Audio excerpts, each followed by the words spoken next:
When shopping for car insurance, consider this. Geico has been saving people money on car insurance for over 75 years. So if you're serious about savings, it's simple. Go to geico.com. After 75 years, they know how to save you money. Put your name on it.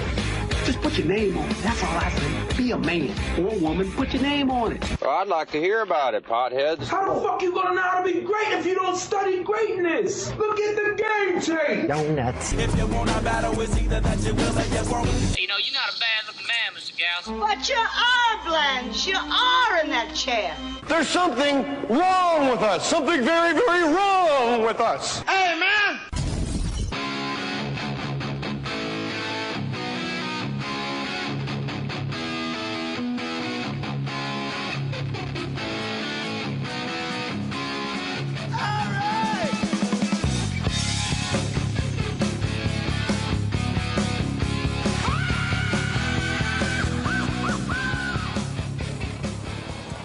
Hello everybody, it's Jay. I am recording a solo podcast for you. Yeah, we're going to twice a week for about a month. I'm going to see how that works out for everybody. Well, look, you guys have tweeted me. You said you like the solo podcast. So, okay, let's do it. Mostly on Twitter at Jay Mohr 37, you guys have said, hey, how come you don't talk about Mafia more? That show, I don't know why I said that like Norm Macdonald. Hey, how come you don't talk about that movie, that Mafia? It was a good movie there, you know. I will talk about Mafia, how I got the part, how great it was to work with Jim Abrams and Christina Applegate and everybody. Lloyd Bridges, his last movie. I'll talk about all of that. I am right now in my car going to pick up my son. I had a Valentine's, this is old. You're listening to this in a time machine because I recorded it a while ago so I could post it later, at a very later date. I'm going to pick up my son right now, and if you want to help put my son through college, you can use the Amazon banner at jmohr.com. That is completely legit. A couple people have tweeted, emailed me at jmohr.com and said, I don't use your banner because the fact that it's a direct deposit to your son's college fund, the fact that you said that out loud kind of bothers me. To which I reply, okay, that's cool. Then you can use Bill Burr's or Adam Carolla's or, I don't know, whoever else has an Amazon banner. That's cool. That's fine with me. Do whatever you wish, my friends, because I love doing this podcast, and the best way for you to support it is to, of course, use the Amazon banner at jmohr.com. But look, do me a favor. If you're going to buy stuff, email me at jmohr.com. It's a very interactive website. My good friend, Corey Fry, she has put the website. Really, it's like a hub. You could really spend an entire afternoon if you don't feel well one day, if you got like a flu or a nasty head cold and you stay home from work, you really could kill 3 hours on my website. There's a lot of videos, a lot of audio. The podcast is up there. The Tumblr page, which I didn't even know was still going, is great and fun. But if you do use the Amazon banner at jmohr.com, email me what you bought. All they do is to redirect you to Amazon if you click the banner. And then Amazon just wants to know that you got there from my website. It doesn't cost you anything. So it's free. It's just Amazon wants to be aware of the traffic that you got there from my website. That's it. That's all. And just email me what you bought so I can read what you bought on the podcast. I'm driving now, so if I read what you bought while I was driving, I would probably crash because it's Southern California and there's a lot of cars, and I would bump into them, and then I'd get in a fight with somebody like the NASCAR guys do. So do that and come see me do stand-up comedy. All my dates are at jmohr.com. And I'll tell you what they are right now because I have them written on my hands because I'm in the car. But I do have my hands. I am 10 and 2 right now. I am at 10 and 2, so I'm going to look at 10 on my left hand. 10. Hey, San Francisco, Cobb's Comedy Club, March 12th, March 13th, March 14th, March 15th. Cobb's Comedy Club, San Francisco. I love San Francisco. I think it's... hey, you hear that motorcycle just go by me? We're in, like, gridlock traffic, and these guys just zip down that line, the center line. Don't you think, like, once a year you should be able to just open your car door and watch one of these guys fly? Just once a year. Not all the time. You don't want to go around, like, whacking motorcycle guys. It might be somebody cool like Alonzo Bowden. You don't want to hurt Alonzo Bowden. He rides a motorcycle. But just once a year. And, like, you have to check off a list and mail it in. Okay, I was at this place. I was at this location. I was on the 5 freeway. And I was sitting there in traffic, eating my own ass, and I was angry. And then 14 motorcycle guys just came flying by at 80 miles an hour, and I thought it'd be fun to watch one do cartwheels and somersaults. I don't know. Sounds good to me. San Francisco Cobb's, March 12th, 13th, 14th, 15th. San Francisco, I'm coming your way. We're little trolley cars, climb halfway to the stars. The morning fog may chill the air. I won't care. My love waits there. And by my love, I mean you guys at Cobb's. Yeah, I can sing. Brea, Orange County. Love, love, love the Brea Improv in North Orange County. A lot of white guys acting like Mexican guys. You see a lot of like white guys with red hair, and they're wearing like Affliction t-shirts and flip-flops, and they have pickup trucks with like their whole family stenciled on the back of the truck, and then there's a picture of Calvin from Calvin and Hobbes taking a leak on a Chevy logo if they're in a Ford, and if they're in a Chevy, it's Calvin from Calvin and Hobbes taking a leak on a Ford logo. What better way to let me know where you stand in the automotive industry than to have a picture of a no longer running cartoon character taking a piss on a logo of a automotive conglomerate. Brea, I'm going to be there March 20. Busy March for JJ, huh?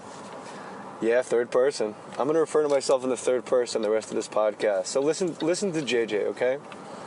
JJ wants to tell you March 27th, March 28th, and March 29th, I'm at the Brea Improv. If you want to help me, and you should ask all comics this that you like. Comics get bonuses certain nights. The 29th is a Sunday, and I get the door.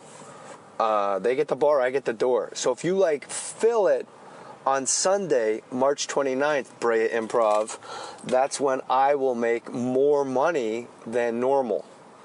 But you can come whenever you want. I'm happy to see you. And by the way, this is important.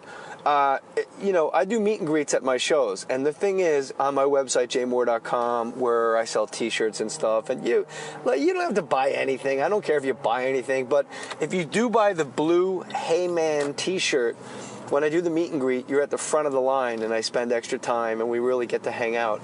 That's why it's more expensive than the other t-shirts. And if I do not, for some reason, do a meet and greet, first shows, it's tough to do a meet and greet. Like if there's an 8 o'clock show and a 10 o'clock show, it's kind of hard to do a meet and greet at the 8 o'clock show because there's not enough time to turn the entire room over. You got, 300 people from the first show shaking hands, getting autographs, taking a lot of pictures. And then by the time, hold on, let me close this. I'm in a tunnel. A tunnel? Where you at, man? Santa Monica Tunnel, baby. Beautiful. So if I don't do a meet and greet, like an 8 o'clock show or a 7 o'clock show on a Saturday, if you do have the blue, hey, man, t-shirt on, I will have security, and this has been done before. People can vouch for it. I will have you brought to the green room, and we hang out for like 10 minutes before the show, and we just break balls and hang out and take pictures, and you have way cooler experience because you get to sit there in the green room and watch football, baseball, basketball, or whatever's on, and watch me eat a cheeseburger with Dean Del Rey, who's usually opening for all those shows. So, yeah, come see me at Cobb's Comedy Club. Enough with the plugs, JJ. Well, I got to make a living. I got to go do stand-up. I work in radio now. Cobb's Comedy Club, San Francisco, March 12th through 15th. Brea Improv, March 27th. But I really would love it if you came March 29th. I'm going to pick up my son. I have a nanny. I hate the word nanny. When you have a kid and you have somebody that watches that child a lot, like 4 days a week, and you trust that person, like I've been to shows. My wife and I went to Florida, right? I had shows all through Florida, and we all went as a family. It was great. And then the nanny, Teresa, her name is, we call her Saint Teresa, she comes out, and then my wife and I want to spend a week alone in the sun in Florida. My wife wants to sunbathe topless out on the deck of the fancy hotel, and you can't do that with a kid running around. And, in all honesty, you want to make a little love and get down tonight. You can't do that with a 3-year-old running around. He's going to ask, how come mommy and daddy are always wrestling? So the nanny will fly out and actually fly home with your child and then have the child at her house. Now, a lot of people living on fixed incomes say, that is like the most Hollywood disgusting thing. And to that I say, no, it's not. It's like the actual greatest money you could ever spend. How bad do you wish somebody could watch your child for 24, 48 hours just so you could sleep and get well and have sex with your wife or your husband if you're a woman listening, or your husband if you're a gay guy listening, or your wife? You get the point.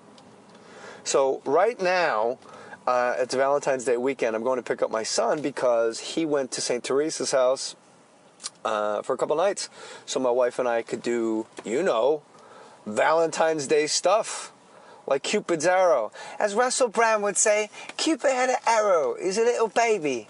A little baby, pudgy, cherubic. And he shoots an arrow and he pierces your heart. I did not pierce my wife's heart. I did other things.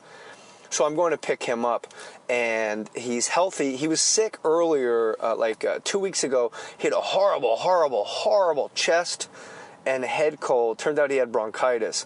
And if you're a parent, there is no thinner line than the moment in your brain when the doctor goes, he's got bronchitis, between you going, oh, poor guy, and you better not fucking get me sick. Are you serious? I've been kissing you on the mouth for a year and a half. Don't give me bronchitis, you germ. Poor guy. Don't give me fucking bronchitis, please. So I'm going to pick up my son right now, and I'm banging out this podcast for you in the meantime as I drive. My son, I had to take him to urgent care because he couldn't, breathe. It was horrible. It was terrible. And you want him to fight it on his own volition. You want him to be like a strong guy. You don't want to pump your kids full of antibiotics. So you go, we'll fight it. We'll take a lot of naps. But a funny thing happens when you're a parent.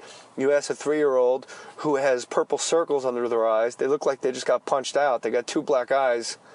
And they can't breathe, and you ask them to lay down and take a nap, and they go, no, I don't want to. And you want to grab them by the lapels.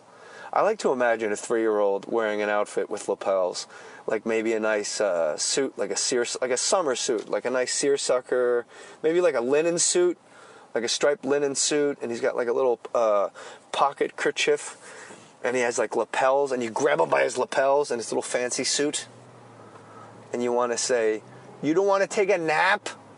Don't you understand, past the age of 22, your entire life is going to be planned around when can I lay down and close my eyes for 5 fucking minutes? Are you dumb? But you can't say that to your kid because that would be abuse. And you promised yourself you'd be a better parent than the one you had. You can't say things like that to kids anymore. Are you dumb? Are you an idiot? Instead, everybody gets a trophy. Everybody gets a ribbon. I'm pulling up to Starbucks. You guys are about to hear me make a live Starbucks order right now. Guess what you think I'm going to buy? Guess. I took him to urgent care because it was a Sunday and the pediatrician wasn't open, right? So I find an urgent care. I got 2 urgent care stories, and then we'll talk about Mafia. I find an urgent care. It was UCLA in Santa Monica, and I go there. It's a Sunday, and the waiting room, by the way, at any urgent care, the urgent part is these people that are in the waiting room urgently need to either hurry up and die or start life over, because nobody really looks sort of well off or sort of clean. Or I know they're ill. I know that's why they're there. But I mean, you walk into urgent care, there are people like with casts, with mud and like vines growing out of their casts. It's really like a weird scene. You never go to urgent care and it's just like another parent with a kid and some, stripper with chlamydia that's like cleaned up and washed herself up nice. Like, oh, we're all here just to get some help because it's a Sunday. It's the Lord's Day. No, it's like a bus station. And every once in a while, a doctor comes out after you sit there for 2 hours, and they give you help, and they give you a prescription. I take my son to urgent care. They ask me my name. I give them my name. I fill out the paperwork. For some reason, I'm in their computer already, which is really weird because I'd never been to this place before. Big Brother's watching. What's up? Big Brother's all onto us, people. I fill out all the paperwork. I'm sitting there with a 3-year-old that absolutely cannot breathe.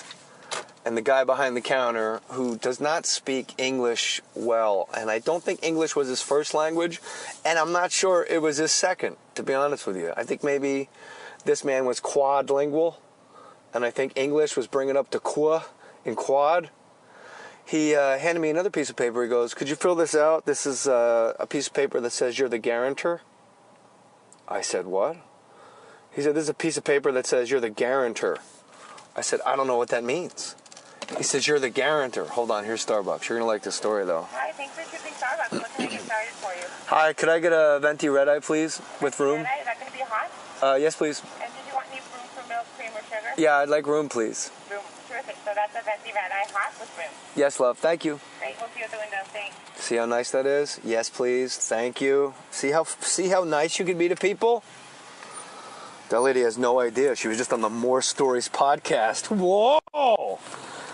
So the guy who doesn't really speak English at all says, fill this piece of paper out. This shows that you're his guarantor. I said, excuse me? He goes, this shows that you're his guarantor. I said, I don't know what that means. He goes, guarantor. It guarantees that you will actually pay. Since he's a minor, you are the person guaranteed to pay his bill. And I thought, there's a piece of paper for that? I'm his father. It's not like he drove me. Yes, I'm going to pay. He's my child. There's an actual piece of paper. And first of all, guarantor, I think that was a word he made up because he was quadlingual. But I had to fill out a piece of paper proving or saying, or I don't know, under penalty of UCLA urgent care on a Sunday with hobos in the waiting room, that I was the guarantor, guaranteeing that I'm going to pay. Who the fuck do you think is going to pay? The 3-year-old? Like you're going to give him penicillin and then he's going to pat his pockets and take out a Lego helmet and a seahorse sticker and then ask for change? Of course I'm the guarantor. So I filled it out. I didn't say all that to the person because he was of dubious nationality and I didn't want any trouble. And then the guy said, hey, do you have your insurance card? And I said, no. And he said, oh, then you have to fill this out and making sure you go to the South Bay. And South Bay, if you live in Los Angeles, is another part of Los Angeles. It's like a drive. And I said, where is the South Bay? He goes, no, South Bay is just what we call the form. You got to understand, I am not a very smart person. So already my mind is frazzled. I got a sick kid. And I looked at my son. I said, how do you feel? He said, sick. I said, you want to just get out of here and go get donuts? And he goes, yes, I do.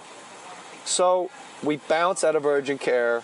And I take my son Meredith Daniel, I take him to Krispy Kreme, and we just gorge ourselves on donuts. And it was a beautiful, like, father-son moment because I pulled him out of that awful urgent care with all those creepy people and all the paperwork and no kid toys to play with because it's, I guess, a grown-up urgent care. And we went and we just gorged ourselves on donuts. And then it was one of those moments where I'm sitting at Krispy Kreme at a table. He has a little chocolate milk. I had a vanilla milk, and we're sitting there eating donut after donut, and he's got like this little smile on his face, and he's looking at me like, man, my dad's the best. He took me from the doctor to the donut shop, and then he woke up Monday morning with 102 fever, and I realized, oh wow, I actually probably made this kid more sick with my big donut plan. So maybe sometimes hang in there at the urgent care and actually get the care you need. Even though the donuts was a good plan, in this case, my son was more sick the next day. So he gets on the antibiotics. He's fine. The antibiotics come, and he got all well. He's all better. So I'm not sending a sick kid to St. Teresa's house. He's perfectly healthy. One time I went to urgent care, and oh my gosh, I don't think I ever told this story before. I was jogging with my priest, Father Tim. I have a very athletic parish. St. Monica's in Santa Monica. Like Father Willie boxes. Father Tim likes to surf and run on the beach. So the route we would take, Father Tim and I would meet him at the rectory. The first time we decided to run together, and Father Tim's like really young. He's 30, I've mentioned him on the podcast before. He's like 35, right now he's probably 39. And he's really handsome, and all the girls in the parish call him Father What a Waste, because he's like a really good-looking surfer guy. So me and Father Tim, our thing was, I would meet him at the rectory at St. Monica's Parish, and he walks out of the rectory, and then we would run from the rectory down the Santa Monica incline, cross over onto the beach, then run on the beach, then run back up the hill to the rectory, and that's where we would be finished. The only problem was Father Tim comes out, he's not wearing his collar. He's dressed as like a guy, just like he's wearing like shorts and like a t-shirt and sneakers and socks. I'm like, well, let's say there's paparazzi on the beach and they're going to take pictures of me running. I like to run shirtless because I like to get sun. That's the only reason I run shirtless, is because that's 40 minutes. I can just get sun on my shoulders and it feels good. So, but I'm in good shape. Maybe I want to show off. Maybe somebody thinks I'm worthy of a paparazzi photo and I'm running on the beach with my priest, but he's not even wearing his collar. I felt gypped. I mean, how cool would that be? You open up Us Weekly, and there's a picture of me running, and with a guy, a priest, in his priest collar, and it would be like, there goes Jay Mohr, world's greatest Catholic. Look at him, he's jogging with his priest. I mean, he's really into the Holy Spirit. But no, Mr. Father Whataways decides to dress like a civilian, so I'm not sure how that went down. Kind of did me a disservice. Months prior to the jog with Father Tim, I had horrible, inexplicably painful shin splints for months and months and months and months. Now, I didn't know this. I learned this after the fact. Shin splints is your body saying, stop. Don't do this anymore. Your legs will break. It's like an engine light on your car, but on your body. That's what shin splints are. So if you're jogging and you have shin splints, you got to figure some stuff out. Like now, after the fact, I can only run on, I can only run on the beach barefoot. If I run on cement at all for any length of time, my entire body, my shins, my knees, my hips, my feet, everything, my back, everything hurts. So I can only run barefoot on the beach, which is actually probably good for me. But I ignored my shin splints for months, like 5, 6, 8 months. I would actually get frozen peas out of my freezer and ice packs out of my freezer that were left over, and I would put them in my car. And then when I went jogging on the streets, my shins would hurt so bad, I would put like frozen peas, this is true, I would put frozen peas and carrots and shit in my socks. I would tuck them into the front of my socks, so I walked around all day with ice on my shins. And then at some point during the day, I had to find an undisclosed location, because you don't want people seeing you taking frozen peas out of your socks, because then you look like one of those crazy people at urgent care. See? Call back. Boom. And thank goodness. So I'm jogging with Father Tim. We're running through Santa Monica. We're on like Montana, which is cement. It's a street, Montana.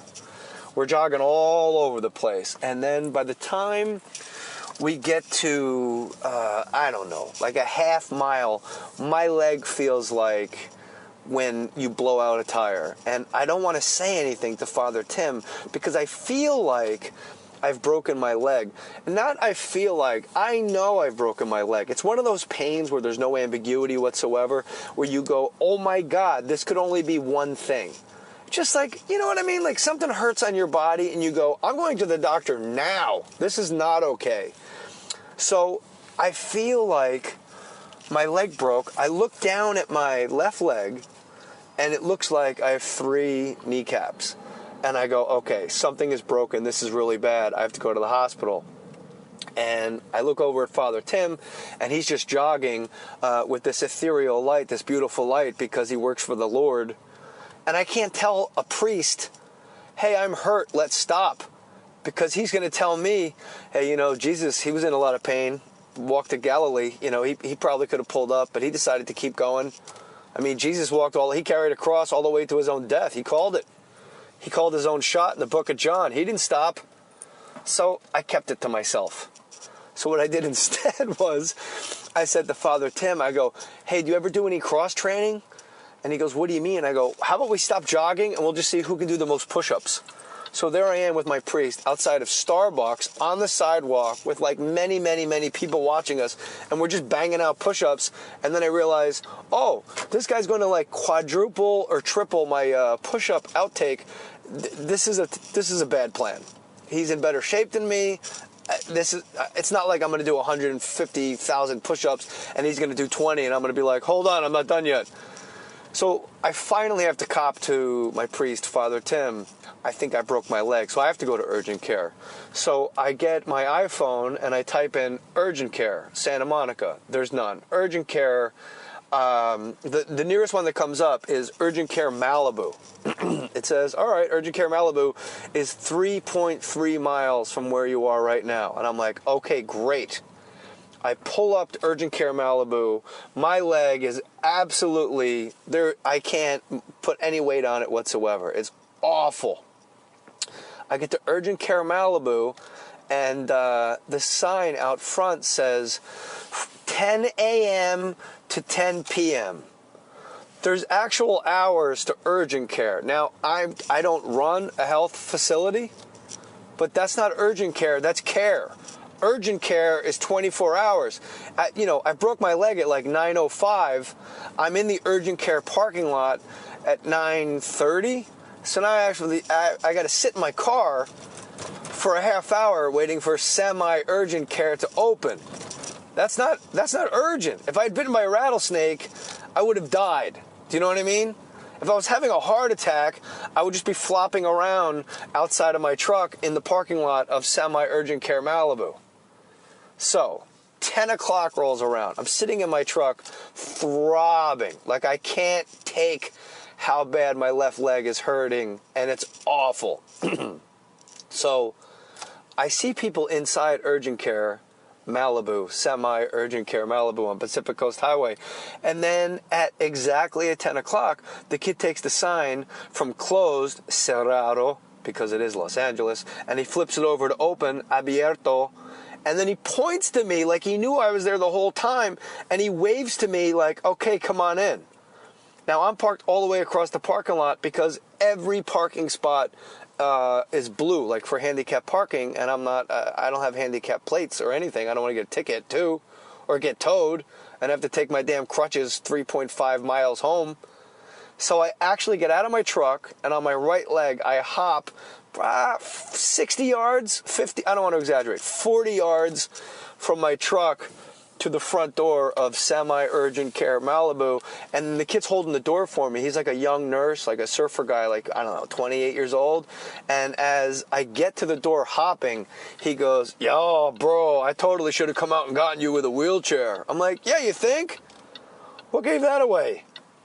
The fact that I have 3 kneecaps and I'm hopping across a fucking parking lot? Jeez. So I get into the urgent care and they put me in a bed. Now, the thing is, there's only 3 beds in this urgent care in Malibu. And if you live in Santa Monica, Pacific Palisades, Malibu, West Side, Brentwood, you probably know the one I'm talking about. They lay me down in a bed and they go, okay, Dr. Ferguson will be right with you. Already I'm excited. My middle name is Ferguson. So obviously this doctor knows what he's talking about. And he's also a great doctor because we share a name. You know, when you're in a bed, a hospital bed or an urgent care bed, they have that sheet on like a shower curtain that goes all the way around your bed for privacy, and that's like your wall, just that sheet that goes all the way around, like that shower curtain that goes around your bed. Well, at Urgent Care Malibu, they pull the sheet, but it only goes like 3/4 of the way. It's not long enough to fully enclose me for privacy. So if I look to my left, the part that's open, I see a 15-year-old kid laying on his side, his right side. He's facing me, and there are 2 nurses and a doctor. I'm not making this up, and they are very busy in this kid's ass. Like, they are full-on rooting around in this kid's rear end, like if they're going to pull out Chilean minors. I don't know what's going down, and the kid's staring at me like, thank God you're here, help. I'm like, I don't know what's going on. So what I do is I reach out and I pull the curtain all the way to my left, which reveals the person to the bed to the right of me, which is an obese woman wearing a bikini slathered in suntan oil. Not sunscreen, oil. Like, she looks like she's ready to be basted. Like, tie her feet together and pin them behind her back, and she would look like a turkey on Thanksgiving. She is like glistening in like Crisco oil, some type of weird, I don't know, body glove oil, and she is crying at the top of her lungs. Oh, oh, oh. And then finally, a doctor or a nurse, I can't tell because it's Malibu and they're all kind of wearing the same thing, comes running over and says, what's the problem, my love? What is it? And the lady goes, I got stung by a bee. And my first thought was, stung by a bee? My leg, I look like a Civil War veteran. Look at my leg. I got a musket wound. But then I realized if she's allergic to bees, she could die right here in front of me because she goes into anaphylactic shock. Her throat closes. Her heart will stop. So now now there's like a show going on in front of me. I'm excited.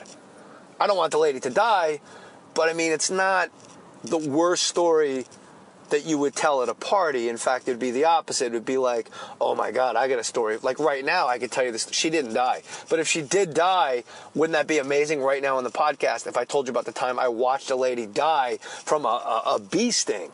That'd be amazing, right? But the doctor says to the woman, oh my gosh, because she said she got stung by a bee, and everybody assumed the same thing, like she's about to go into anaphylactic shock and die. And the doctor says, honey, are you allergic to bees? And the big, fat, glistening, oily lady says, no. And they all just walk away from her and leave her alone. And my first thought was, why? I get stung by a bee all the time. Like, I'm always like rooting around in the garden. I'll get stung by bees. I don't cry. I don't go to urgent care for a bee sting.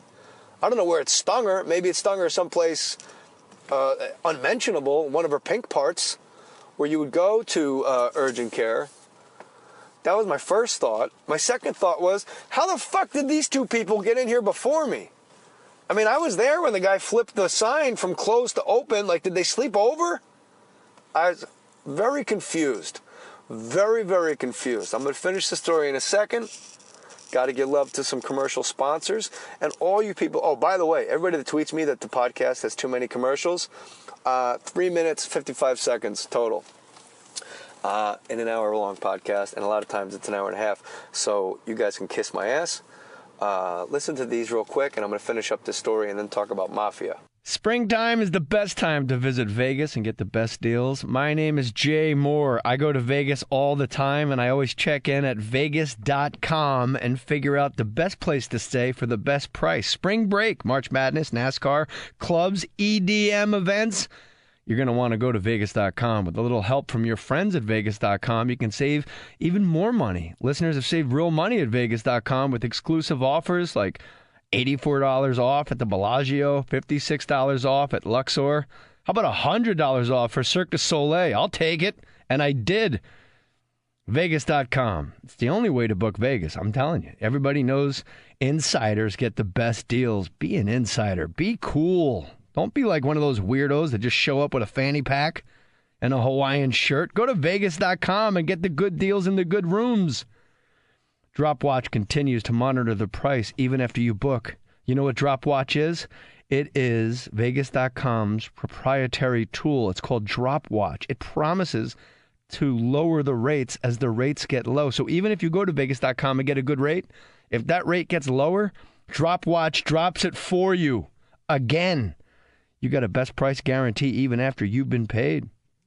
You've got a best price guarantee even after you've paid. Vegas.com offers the best rates on not just hotels, but headliner shows, tours, attractions, VIP bottle service at top clubs. Heck, maybe you come see me.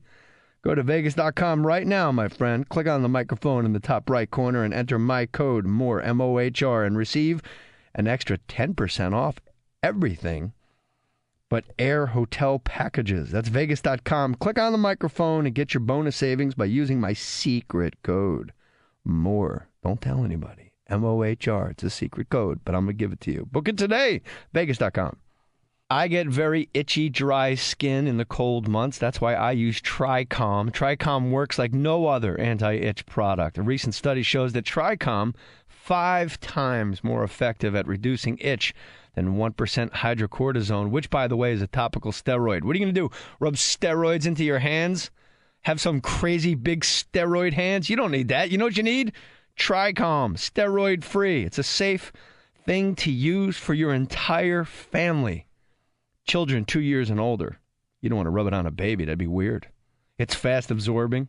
Tricom relieves winter itches, which gets worse during the colder, drier months. Tricom you can use in the warmer months, too, on bug bites.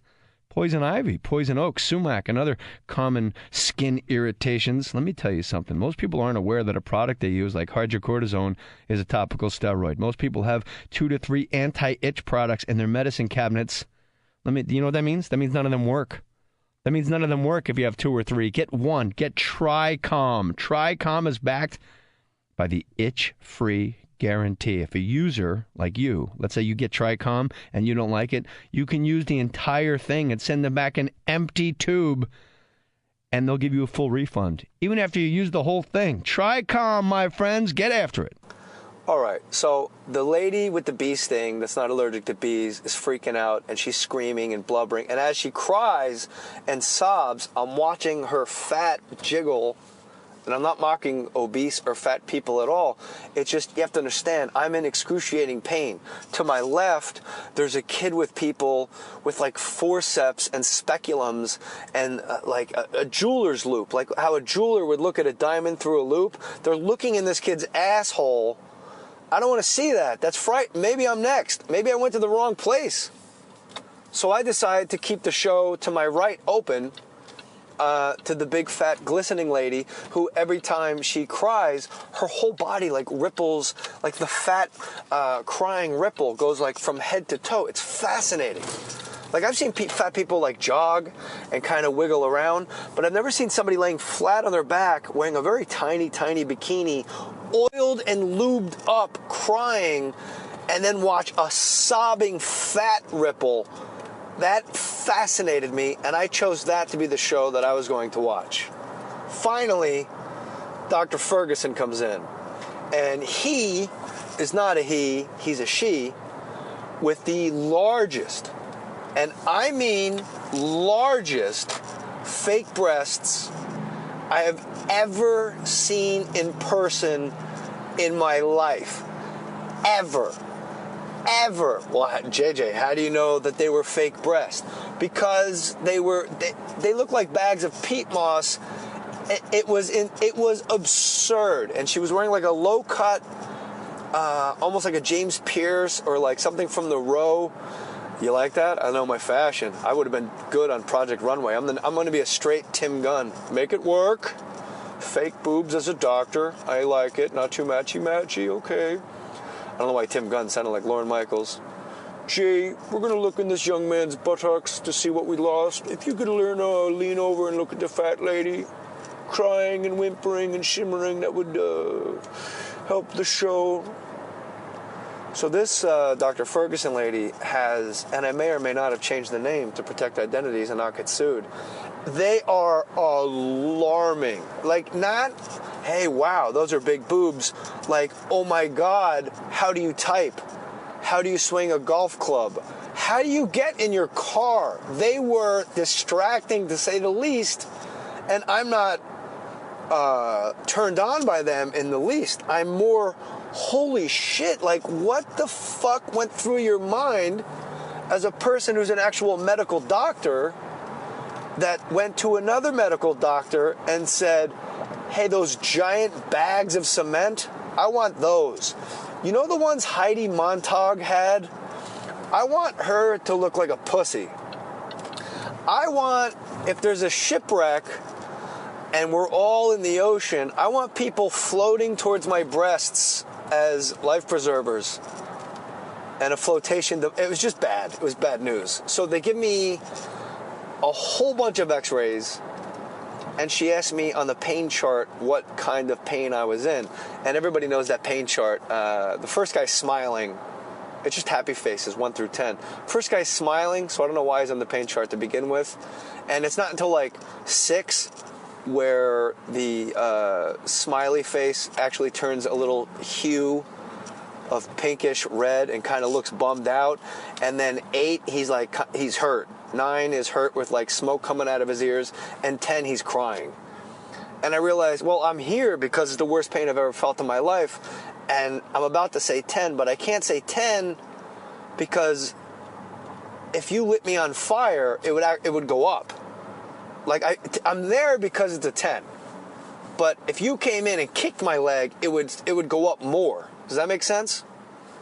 So if like I'm there because it's a 10, that's why I went to urgent care. My leg's broken. I can't believe the pain I'm in. It's astounding. It's in so much pain. I didn't wait till Monday like I did with my child because I'm more important than my kid, apparently. This is actually when he was an infant. This is a while ago, this story. So I don't want to say 10 because obviously, like if you kick me in my shin or if you like grab my nuts or if you were fishing and the hook caught me in the lip and it would go up. So I say 6 and Dr. Ferguson goes, oh, like I'm not worthy of urgent care status. And I go, 60. Like I can't even explain because I realized she was about to bail on me and go to the bee sting lady. So I say 6D.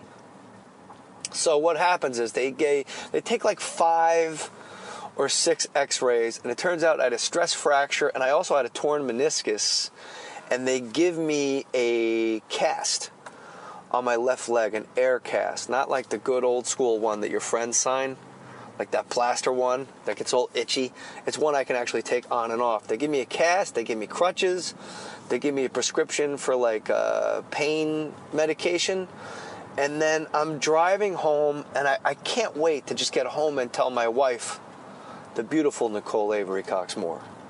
I can't wait to tell her how crazy an experience this was. I tell her everything I just told you, probably a much longer version because it was fresh in my mind. And then she says, oh my gosh. And she had many questions about the fat bee sting lady and what do you think they were looking for in that kid's rear end. And I just kept telling her, I don't know. But the kid kept staring at me like, help me, get me out of here. And then finally my wife goes, how much did all that cost? And I realized nothing. For some reason, they never gave me a bill. Like maybe they were way too preoccupied with the kid's anus and like what's inside his anal cavity, and the bee sting lady was making too much noise. So maybe, as Barry Katz would say, you should send the fat lady a fruit basket. They were so distracted with the fat bee sting lady, they forgot to charge you, ma'am. You should send that lady a fruit basket. Is that Obamacare? I'm not making a joke about Obamacare. Like, is that, I don't know how it worked or how it operated. All I know is I was at urgent care from the moment they opened. There were people already in beds when I hopped in. I was there for about 2 hours. And then I hopped home after having many x-rays, had a cast and a prescription for pain pills, And they never said, how would you like to pay for this? The surfer guy opened the door for me and said, this time you got crutches, so I guess you're all right on your own, bro. And I said, yeah, actually, you're right. I am okay on my own. So, Malibu Urgent Care, oh my God, I just realized, what if they charge me now? This whole story was made up. None of this happened. Don't charge me now, because I never broke my leg. I don't have a priest. I'm an atheist. I just realized, what if Urgent Care Malibu goes, oh yeah, we could have gotten $3,000 out of that guy for $500 an x-ray. But they never charged me, which I thought was fascinating. You guys ask me a lot about Mafia. I'm on the 405 freeway right now, by the way, and I'm a little amazed at there's a lot of bumper stickers right now. A lot. Like every car. That's a weird thing anyway. Like you get a brand new Mercedes and then you put like ask me about my grandchildren on the back of it. You got like a S500. I know they don't make them anymore, but I don't know what new Mercedes are called. You got like a brand new Corvette or a Mercedes truck, Mercedes wagon, and immediately you just start slapping stickers on the back, lowering the value even more. Ask me about my grandchildren. I brake for ferrets. I don't know if that's the best way for you and I to communicate. Other motorists, like this guy right here, has actual ferrets. I love my ferret, and then ask me about my ferret, and then ask me about my grandchildren, and it's a Mercedes wagon.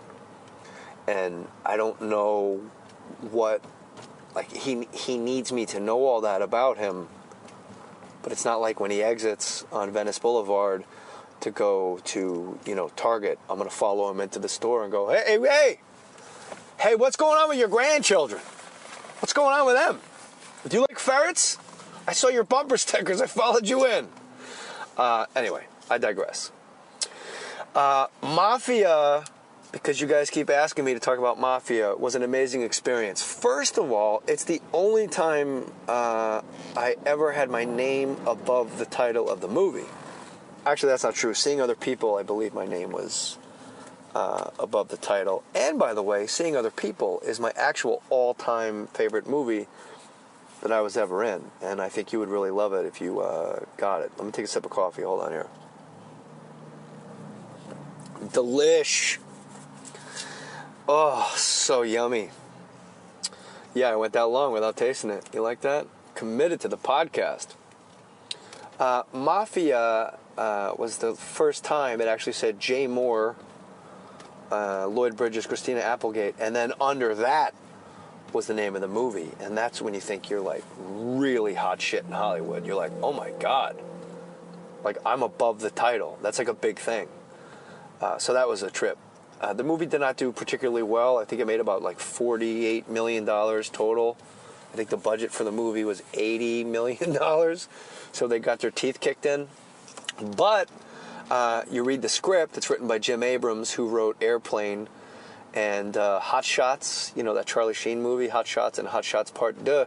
So you immediately go, well, this is going to make a ton of money because, well, Airplane, Hot Shots Part 2, all of those made over $100 million.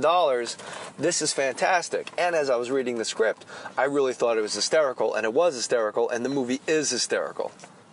So I go in to read for little Anthony Cortino, was my name in the movie, and it was so funny. But what's really weird and what the head trip was is all the comedy happens around me. Like it's people go like, hey, you've been in comedies before, like you were in Mafia. I'm like, yeah, but Mafia, I had to do everything completely straight because, somebody was falling off of a ladder behind me. Do you know what I mean? Does that make sense? Like, it wasn't like I was walking in, I wasn't like Brick Tamlin and Anchorman going, I love lamp, and saying like weird stuff. I was like saying, things to Christina Applegate as gardeners behind us were wrestling a midget into rose bushes. It was really weird. And you had to play it straight. Even though the lines were really funny, you couldn't be like a dick and go, da-da-da, right, funny, right, guys? Like, you had to play it completely straight and actually kind of be I guess, an actor more than a comic, but you had to be a comic actor to pull it off. So I auditioned for, I think I auditioned twice. I auditioned for the casting lady first. I forget her name, forgive me. And then after I auditioned for her, about a week went by, and they said they want you to audition for Baldino. I forget his first name, but he did Aliens, and he was the producer of Mafia as well. And Jim Abrams and all the other producers. And I was like, okay, great. Because when you audition for the director and when you audition for the producers, you're right there. Like you are, they're not going to see you. And David Mamet's got a great book, True and False. And he really has great stuff about the auditioning process. And you have to realize they don't want to see you. They know who they want, and they're only seeing you until that person's contract gets done. It's a charade. It's a farce. They got a short list of 6 guys or 6 gals that they want. These 2 people can't do it. They're preoccupied. They got other commitments. The list goes down to 4. The list goes to 3. And they do everything they can to get those 3 people signed on the line that is dotted. But then you can go in and you can do such a good job that you cause a situation or a problem where they go, forget everybody we had in mind. This guy actually is the best, or this girl is the best person for the job. So if you're at the director and you're at the producers with the director in a room, it's no longer a farce. It's the real deal. It is. You are at the last table in the World Series of Poker. Like you're in it. Like you're right there, because otherwise they wouldn't see you. So the audition was at the Ambassador Hotel where Bobby Kennedy got shot, and I thought, wow, this is a great omen. Bobby Kennedy got whacked, and I'm about to go in and try to get a comedy. Well, what 2 things go better? Let's see. Sirhan busboy puts a couple slugs into who would have been the next president of the United States and ended the Vietnam War and sends a country into misery. And then Jay Mohr will audition for a movie where Lloyd Bridges gets hit over the head with a frying pan and lights a cat's tail because he thinks it's a cigar. Regardless, I make my way, and they got like these bungalows set up. They kind of took over, and that's what happens when you make a movie. They take over something, whether it be a few streets, a few buildings. If you film a movie, it's like an entire neighborhood is just locked down. If you're shooting, anytime you've ever seen a movie and it's a scene in like a living room, that's not like, that's someone's house that got rented out. And for a week and a half, just grips and, wardrobe people and actors just took shits in the house, and they're just walking around smoking cigarettes in the backyard. You've just caved in and let people like pirates just dominate your home and your street. And there's, like I said in the other solo podcast, the camera truck. And there's just all these, like, there's 18-wheelers everywhere and porta potties, and all the streets all of a sudden are closed. You can't go to your own house because they're filming a fucking scene for some stupid, High School High movie or something. I just use that as an example. I've never seen it, so I don't even know if it's good or bad. So they have taken over the Ambassador Hotel where Bobby Kennedy got shot. They got bungalows. It's a nice operation because the hotel, which is gone now, they tore it down, which I never understood. You would think they would keep it up and running. They kind of like renovated one part of it to film a lot of them. We filmed a lot of Mafia in the Ambassador Hotel, like the pool stuff, all the stuff when we're swimming in the pool. That's the Ambassador Hotel pool. Pretty nice and weird because you got to fill a pool up. You can't have cold water because you're in there for 6 hours. You'll get hypothermia. So they actually have to fill the pool up with 88-degree water. And you get in there in the pool when you're filming like a scene where you're swimming around in a pool, and you're in there for like an hour, and then your teeth just start chattering, and you turn purple, and you think to yourself, wait a minute, when I got on this, it felt like a goddamn jacuzzi. Why all of a sudden is my teeth chattering and I'm freaking out? Oh, I don't know, because it's 10 degrees colder than your body temperature, dummy, and you're wearing a bathing suit? So what happens is you wear skin-colored bodysuits when you're in a pool and you film a movie in a pool at night. At least I did. And the people in the movie, I think Pamela Gidley, was her name, that I was in the pool with. So what happens is there's scuba divers in the pool making sure you don't drown. And there's there's like fire hoses going over one end of the pool out, you can't see it on camera. And what happens is they just keep pumping 88 degree water into the pool to make sure everybody's warm. But you eventually start to freeze to death in 88 degree water. I bet you didn't know that. So what you do is, it doesn't help a lot, but it feels like it helps a lot, is when there's a break in the action, you go over to one of those hoses and you pull like your pant leg, like your wetsuit pant. You just pull that up to the side and you stick the hose up this, like where my shins are, if we're going to do a callback, picture putting like a hose, like your garden hose under your wetsuit pointing up past your shin bone. And then your whole wetsuit gets huge, like a sumo outfit, and it's just filled with hot water, and it feels fantastic for a little while. Anyway, I digress.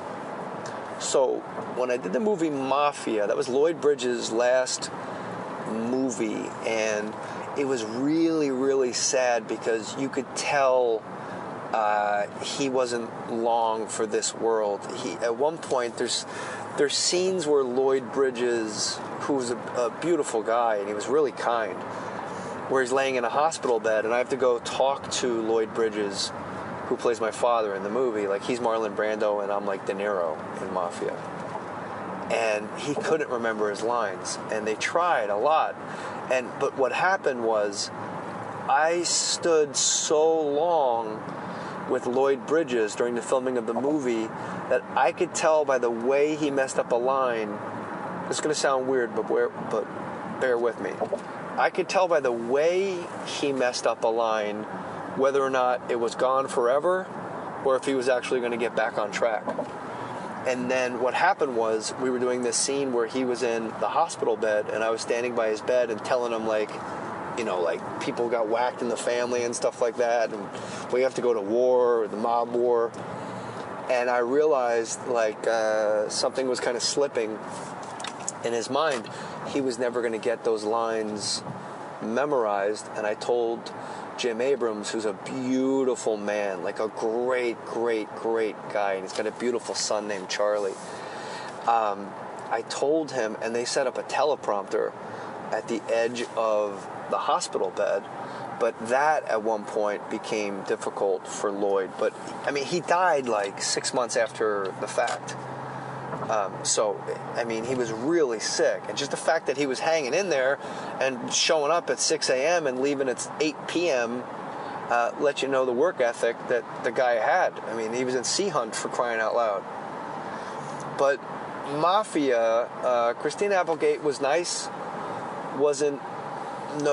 Nothing to report. She was just very nice. We got along well. It was kind of like a professional, nice thing. We told kind of goofy stories once in a while, but not really. And I don't really know why that was. Maybe she just, as Russell Brand says, I was going to spend more time with you, but then I just sort of went about living my life. But she was very nice. She was fine and dandy. I met wonderful people on the set of Mafia. Phil Soriano, who was one of my dearest friends, he was Joe Pesci's brother, Frankie, when they get whacked and they get hit over the head with the baseball bats in Casino. He's in Mafia. And me and him became like best friends. Like best, I love you, kiss each other on the cheek every time we see each other friends. And he had one of the funniest lines to me in the entire script. And for some reason, anytime I've ever seen anybody watch the movie, it doesn't get a laugh. And maybe it's because I have like comedy hearing. But like, it's a giant Italian dinner, and it's me, it's my brother, and I forget the actor's name that played my brother. and Christina Applegate's meeting my family for the first time, and like everyone is just fighting, screaming, hitting each other over the head with like plates and smashing plates and cursing across the table, and we're like, I'm gonna shoot him in his fucking greaseball. Well, there's those, not fucking, because it's PG-13. I'm gonna shoot him in his greaseball face. I'm gonna take his entrails and wrap them around his throat. And there's like an old lady going, it was Olympia Dukakis going, I'm gonna pull his stomach out through his ass and light it on fire. And then in the middle of all this like crazy screaming and yelling, Phil Soriano just stands up and goes, who wants tea? And like the funniest, to me, that's the funniest line, like in 20 minutes in either direction of the whole movie. Just, who wants tea? That's all he said. Who wants tea? And then nobody answers because we're all screaming, so he just shrugs his shoulders and goes, I'm going to get tea. When I auditioned for Mafia, and I'll tell you what, I'm going to do my best to memorize more. I'll tell you what happened. We were shooting in Reno at the Peppermill Casino. And if you want to shoot a movie at a casino, obviously they're not going to let you in there like at 6 o'clock at night till 6 o'clock in the morning. You can't do like a regular night shoot because that's when all the degenerate gamblers are out drinking, smoking, and gambling. So you go to Reno, and that was the first time I ever flew on a charter jet, which you should all try. When there's just a plane waiting for you, and you get on the plane, and there's just 150 of people that you know, and you're all just sitting with no seatbelts talking, and nobody cares. Like, it never dawns on you that anything could go wrong. You definitely need to try a charter jet one day, if you ever get the chance. But we're filming at the Peppermill Casino, but the hours are 3 a.m. to 3 p.m. because that's when it's the least busy, which means I got to wake up at 1 in the morning. Like, all of a sudden, just for 2 weeks, I have to train my body to wake up at 1 o'clock in the morning, shower, shave, get my shit together, shampoo, all that stuff, and get in a van and be brought down to hair and makeup so I can be camera ready at 3 a.m. That's weird. That is a weird hustle. And look, there's nothing hard about acting, but I will say this. The hours can get really mind-numbingly tedious, and that will take its toll on your body. But it's only for 2 weeks, and then you go home, and you don't work again for a year. So it's actually okay. So we were filming in the casino, and it's like 3:30, 4 o'clock in the morning, 5 o'clock in the morning. It's pretty empty, but they still have active tables. Like, you could still gamble. You could still play blackjack. And what I did was, I had to walk by, and there was a bunch of Arab guys in the scene playing Candyland. And there was another group of Arab guys, they had like a bunch of goofy games in the movie, like What Number Am I Thinking Of? Like in Vegas Vacation, they stole that from us. Like What Number Am I Thinking Of? Heads or Tails. But Candyland was the one I thought was really funny. There was a Candyland table in the movie Mafia in the casino.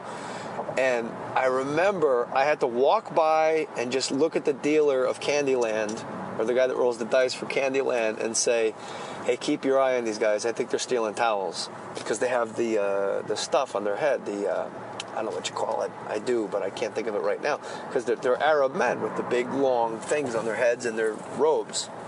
So all I got to do is walk by and say, keep your eye on these guys. I think they're stealing towels. That's all I have to do. But in a movie, that takes 2 hours. Everything has to be lit. There's extras, and somebody walks in front of you when you deliver the line, so your face isn't on camera when you say the line. So they got to do it over and over and over and over. Then you got to get a shot of me walking. Then you got to get a shot of me from behind. Then you got to get a shot of the Arab guys with me walking up to the dealer. Then you get a shot, just a close-up of me alone. Then a real close-up shot. Then you get a close-up of my mouth next to the dealer's ear whispering. So it takes like 2 hours. So what I would do was I would stand, I'm like 50 feet from that Candyland table, and there's a real blackjack table. And I would bet like $50, and if I lost, they would say action, so I had to walk away. But if I won, they said action, so I had to walk away anyway. So the reason people lose all their money and lose their shirts and become degenerate scumbag gamblers is because they never walk away from the damn table, right?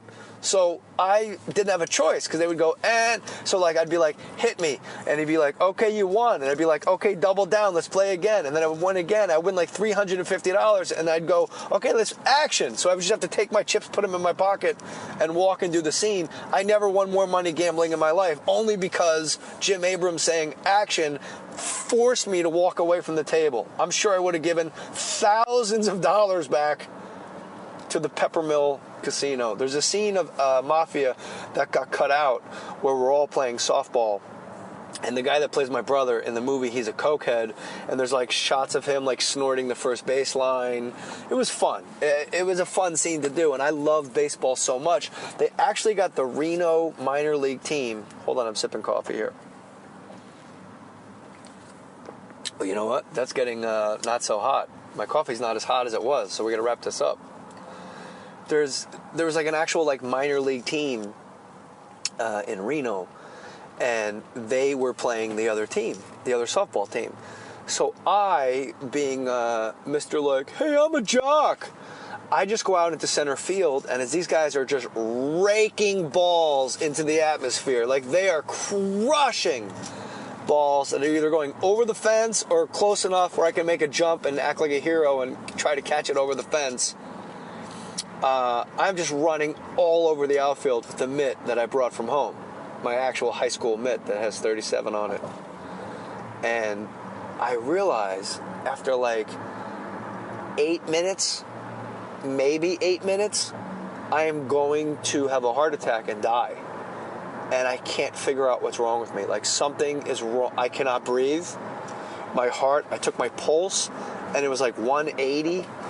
And I went up to the medic. There's a medic on every movie set. Who is your best friend? Because, you know, if you get hurt, they will save your life. It's usually somebody that was in the Army, and they saw, like, time in Afghanistan, like 3 tours, and now this is, like, the best job in the world. I just get to sit here on a movie set, and hopefully nobody needs stitches. I run up to the medic, I forget the guy's name, and I tell him, I think I'm dying, I'm having a heart attack. He goes, yeah, I saw you running around out there. I go, I don't know what's wrong. He goes, oh, I don't know, we're at 8,000 feet? I didn't realize Reno was at a higher altitude, or wherever this baseball park was at like a super high altitude, and I didn't know it. And I'm just out there and just running around like trying to impress this minor league baseball team at a high altitude. So he gave me oxygen, and I was fine. I'm going to tell you this about Mafia. And this is why Mafia will always have a very special place in my heart. Mafia, I auditioned for Jim Abrams and the producers, Battalato. I said his name earlier. I hope I got it right. A bunch of producers and Jim Abrams and a few writers. And I did the audition, and I read for them the scenes a couple times through. Like each scene we did about 2 or 3 times. So I was in there about 20 minutes total. And they said, okay, thanks a lot. Will you wait outside for a second in case we want you to read something else? And I said, sure. And I thought, oh, okay, I'm not going to be the lead. That usually means, like in Jerry Maguire, that audition, wait outside, we'll come in, you read for something else. We'll see where else we can fit you in because you're not right for whatever it is we thought you were right for. So just hang out, we're going to talk about it. So I sat in the waiting room for about 5 minutes outside this bungalow at the Ambassador Hotel, and then they said, okay, you can go back in. And then I went back into the audition room, and they were all standing up smiling, and I said, what's going on? They said, so, you ready to work? You want to do this? And I was so confused because they were telling me I had the job, and that has never happened before in my life. Ever. Like usually you audition, you have to wait like 3 to 4 months and calling your agent, did they like me? Who is it? Who is it? Who am I up against? And they literally, that's how cool they were. That's how great a guy Jim Abrams is. I'm telling you. As I auditioned, they said, wait outside 1 sec, please. I waited outside for like minutes. Then they invited me back in, and they were all standing up, and they just said, so you ready to do this? Are you excited about it? And I was like, yeah. And I thought they meant, are you excited to like audition more? And I was like, yeah, let's do it. And they said, all right, so you'll go to wardrobe. And I was like, oh my God, like I have it. And I had to say out loud, you're giving me, like, I have it? And they said, yeah. You're Anthony Cortino. And I said, this can't be taken, like, away from me? Like, it's mine. And they go, it's yours, relax. So that's what was really awesome about Mafia. It was the first time, probably in show business history, they actually told an actor he had the job at the audition instead of making him wait like a dick by the phone for 3 months. Do they like me? But they like me. And that, I'll tell you, when you run an operation like that and you feel that good because they feel that encouraged and confident in you from the start, man, you skip to work. There's no complaining. I mean, you could do a 20-hour day, but you don't care because they were kind enough to just tell me that I had the job at the time. And I'll say this, it's never happened since. Use the Amazon banner at jaymohr.com. This has been a solo shot. Mike D gonna come with the sure shot. Hey, put your name on it.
I won't care.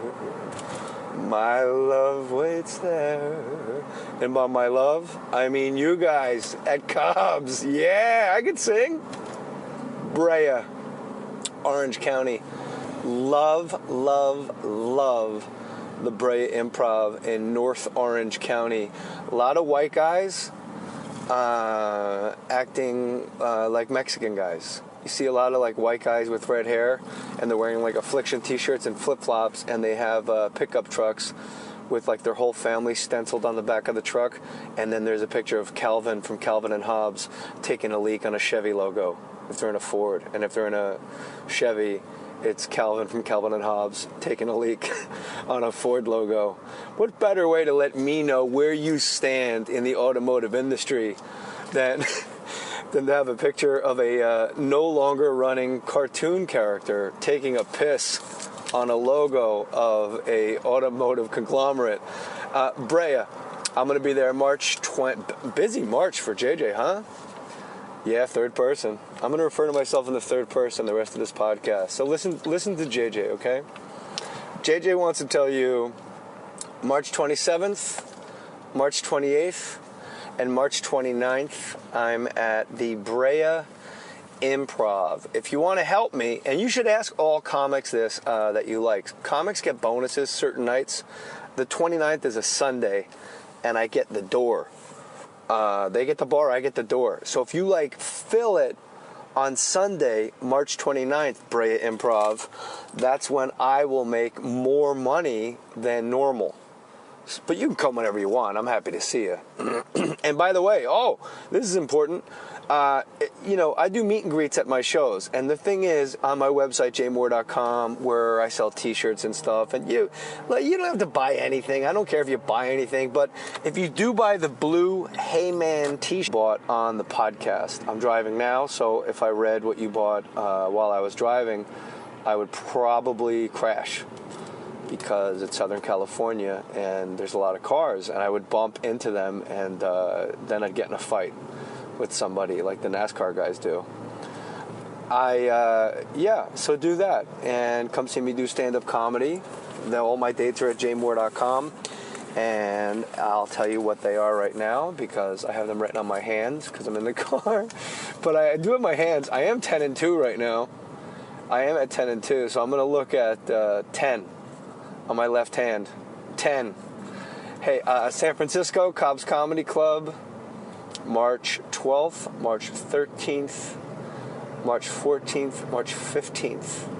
Cobb's Comedy Club, San Francisco. I love San Francisco. I think it's hey, you hear that motorcycle just go by me?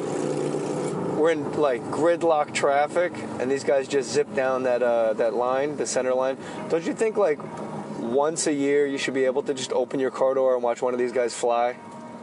Just once a year.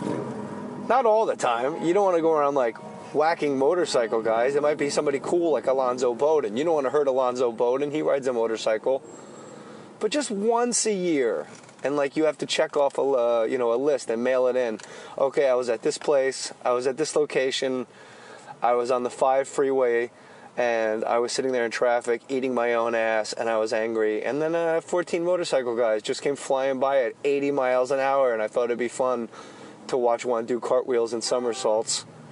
I don't know. Sounds good to me. San Francisco Cobb's, March 12th, 13th, 14th, 15th. San Francisco, I'm coming your way. We're little trolley cars, climb halfway to the stars. The morning fog may chill the air. Shirt. When I do the meet and greet, you're at the front of the line, and I spend extra time, and we really get to hang out. That's why it's more expensive than the other T-shirts. And if I do not, for some reason, do a meet and greet, first shows, it's tough to do a meet and greet. Like if there's an 8 o'clock show and a 10 o'clock show, it's kind of hard to do a meet and greet at the 8 o'clock show because there's not enough time to turn the entire room over. You got, 300 people from the first show shaking hands, getting autographs, taking a lot of pictures. And then by the time, hold on, let me close this. I'm in a tunnel. A tunnel? Where you at, man? Santa Monica Tunnel, baby. Beautiful. So if I don't do a meet and greet, like an 8 o'clock show or a 7 o'clock show on a Saturday, if you do have the blue, hey, man, T-shirt on, I will have security, and this has been done before. People can vouch for it. I will have you brought to the green room, and we hang out for like 10 minutes before the show, and we just break balls and hang out and take pictures, and you have way cooler experience because you get to sit there in the green room and watch football, baseball, basketball, or whatever's on, and watch me eat a cheeseburger with Dean Del Rey, who's usually opening for all those shows. So, yeah, come see me at Cobb's Comedy Club. Enough with the plugs, JJ. Well, I got to make a living. I got to go do stand-up. I work in radio now. Cobb's Comedy Club, San Francisco, March 12th through 15th. Brea Improv, March 27th. But I really would love it if you came March 29th. I'm going to pick up my son. I have a nanny. I hate the word nanny. When you have a kid and you have somebody that watches that child a lot, like 4 days a week, and you trust that person. Like, I've been to shows. My wife and I went to Florida, right? I had shows all through Florida. And we all went as a family. It was great. And then the nanny, Teresa, her name is. We call her Saint Teresa. She comes out. You're listening to this in a time machine because I recorded it a while ago so I could post it later. At a very later date. I'm going to pick up my son right now, and if you want to help put my son through college, you can use the Amazon banner at jaymohr.com. That is completely legit. A couple people have tweeted, emailed me at jaymohr.com and said, I don't use your banner because the fact that it's a direct deposit to your son's college fund, the fact that you said that out loud kind of bothers me. To which I reply, okay, that's cool. Then you can use Bill Burr's or Adam Carolla's or, I don't know, whoever else has an Amazon banner. That's cool. That's fine with me. Do whatever you wish, my friends, because I love doing this podcast, and the best way for you to support it is to, of course, use the Amazon banner at jaymohr.com. But look, do me a favor. If you're going to buy stuff, email me at jaymohr.com. It's a very interactive website. My good friend, Corey Fry, she has put the website, really, it's like a hub. You could really spend an entire afternoon if you don't feel well one day, if you got like a flu or a nasty head cold and you stay home from work, you really could kill 3 hours on my website. There's a lot of videos, a lot of audio. The podcast is up there. The Tumblr page, which I didn't even know was still going, is great and fun. But if you do use the Amazon banner at jaymohr.com, email me what you bought. All they do is to redirect you to Amazon if you click the banner. And then Amazon just wants to know that you got there from my website. It doesn't cost you anything. So it's free. It's just Amazon wants to be aware of the traffic that you got there from my website. That's it. That's all. And just email me what you bought so I can read what you. When shopping for car insurance, consider this. Geico has been saving people money on car insurance for over 75 years. So if you're serious about savings, it's simple. Go to geico.com. After 75 years, they know how to save you money. Put your name on it. Just put your name on it. That's all I say. Be a man or a woman. Put your name on it. Well, I'd like to hear about it, potheads. How the fuck you gonna know how to be great if you don't study greatness? Look at the game tape. Donuts. If you want to battle, it's either that you will or you won't. You know, you're not a bad-looking man, Mr. Gals. But you are, Blanche. You are in that chair. There's something wrong with us. Something very, very wrong with us. Hey, man!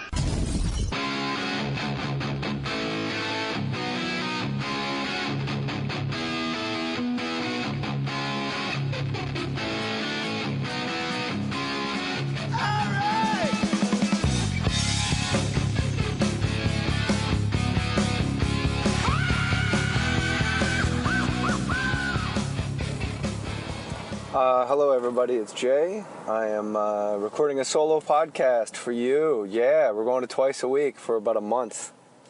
I'm going to see how that works out for everybody. Well, look, you guys have tweeted me. You said you like the solo podcast. So, okay, let's do it. Mostly on Twitter at Jay Mohr 37, you guys have said, hey, how come you don't talk about Mafia more? That show, I don't know why I said that like Norm Macdonald. Hey, how come you don't talk about that movie, that Mafia? It was a good movie there, you know. I will talk about Mafia, how I got the part, how great it was to work with Jim Abrams and Christina Applegate and everybody. Lloyd Bridges, his last movie. I'll talk about all of that. I am right now in my car going to pick up my son. I had a Valentine's, this is old.